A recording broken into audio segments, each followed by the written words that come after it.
Little Jungle Cup returns today in Go Battle League, and I'm super excited today because I want to showcase to you 4 teams in total so that you can have the better matchups against your very early battles and of course against your opponents. So starting off with the first team, you're gonna see that we have kinda a very meta line and not a lot of those new meta Pokemon that are gonna be in Little Jungle Cup. So we're having Ducklet up in front, at the back swine up with Whooper. This team is also viable on the Little Cup format as it is over here, and of course I think that Double Ground is gonna be absolutely dominating against anything you're gonna encounter, and of course you got a pretty neutral team that can definitely destroy down anything meta that you are gonna encounter. Having up in front now Ducklet is gonna be an optimal choice, obviously the rank 1 Pokemon for the Little Jungle Cup. You can use it towards your advantage with Wing Attack and Bubble Beam, while having Aerial Ace will provide you some extra coverage and being much faster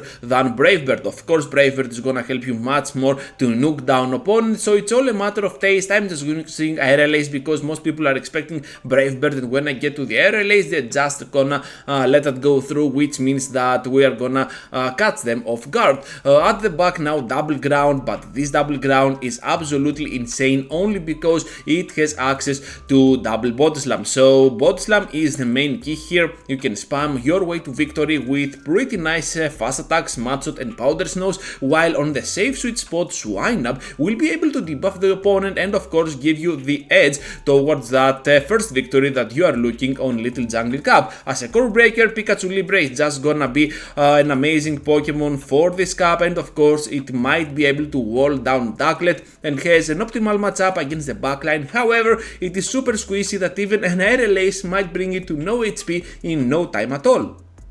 Let's talk a little bit about Stunfisk now up in front, because it is gonna be an amazing Pokemon overall for the meta, one of the top ranked ones as well. So you can see as to how this Pokemon can manipulate a lot of battles from Great League, so here it makes no surprise to anyone as to why we're gonna use it up in front. Earthquake is just gonna dominate against a lot of glassy Pokemon. You still have access to Rock Slide to threat even the rank 1 Pokemon of Little Jungle Cup, the Taglet, and of course against other flyers you can still destroy them down with your moveset and defensive typing, which is Steel. At the back, of course, you got Altaria and Cottonee. Those two are afraid of those Steel types, so you can see as to how you can play those battles. You can definitely switch out to your Altaria, draw that Steel type Pokemon out, then finish it off with your Stunfisk, and most probably they will have no other Steel type, so that Cottonee then with those 2 shield scenario is just gonna destroy down whatever remains at the back by completely farming down with charms. So the synergy is already there for you to grab it, just feel free to do it and you are not gonna regret it. Core breaker of this team is gonna be Barbots, because this Pokemon has a very good matchup against Stunfisk and also has Ice Beam for the backline, so you can see as to how you can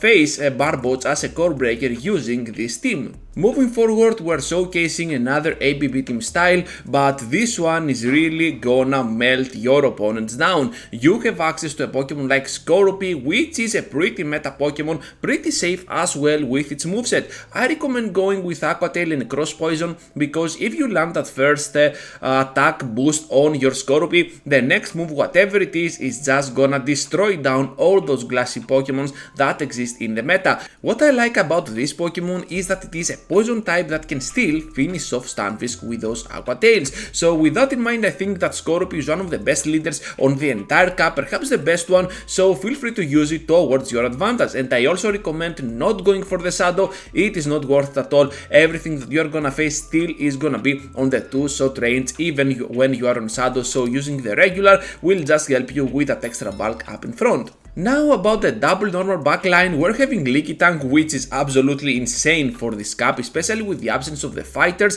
because the only viable fighter that you're gonna see is gonna be Scrafty, and to be honest, Scrafty cannot be easily be taken on that CP limit. So with that in mind, I think that we're looking at a pretty safe switch overall on the face of Lickitung. As a closer, of course, our Wigglytuff is just gonna melt down unsuspected opponents.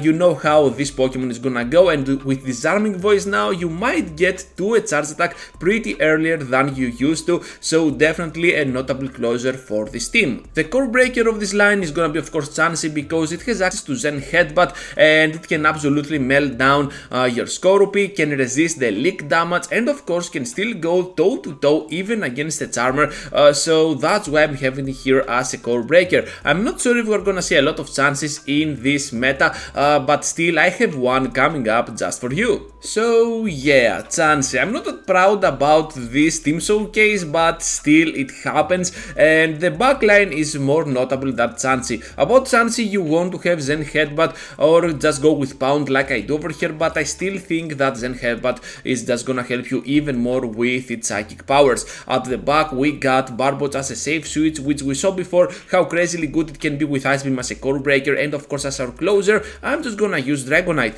The reason I use Dragonite here over Altari as my closer is because I want not only a Glacier closer but also a higher attack stat one, because most people are gonna have at the back something extremely weak to your Dragonite, and of course that Pokemon will not have a good fast attack, something like a Mudset for example. We saw before that my teams have Whooper, Stunfisk and stuff like that all over the team alignment, so yeah, if you can have a Pokemon like that on the end game, I think that Dragonite with 2 shields can absolutely farm it down because the damage is insane. Now for the core breaker part, I think that Dano can definitely do a solid work against your Zen Headbutt version of Chansey. Has a very good battle against Dragonite, kind of an even battle because both Pokemon just race to who can melt down the faster, the other one the faster. So as a safe switch here, our Barboach might also struggle against Dino as a Pokemon on the switch in battle,